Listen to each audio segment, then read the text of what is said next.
इमरान खान की जमात है, किसी के बाप की जमात नहीं है। पाकिस्तानियों, सबसे पहले मैं यूएसए को सल्यूट करता हूँ। मैं बरकी साहब को सल्यूट करता हूँ, आतिफ खान साहब को सल्यूट करता हूँ। इमरान खान का साथ नहीं छोड़ा। मैं छोड़ो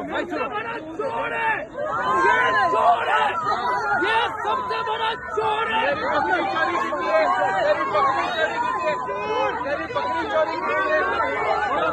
मैं चोर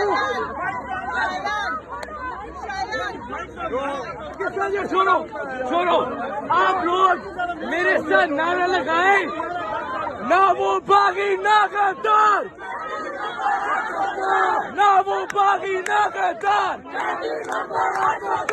ना वो बागी ना गद्दार, ना वो बागी ना गद्दार, ना वो बागी ना गद्दार।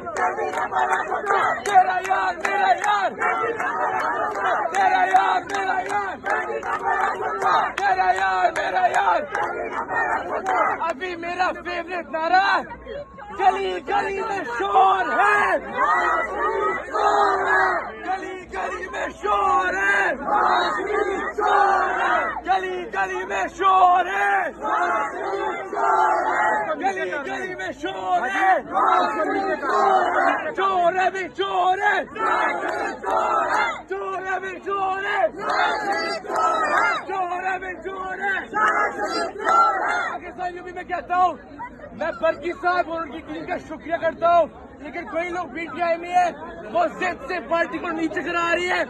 लेकिन मेरा आप सबसे बात है, जब तक शहर के अंदर जान है वो आपका शहर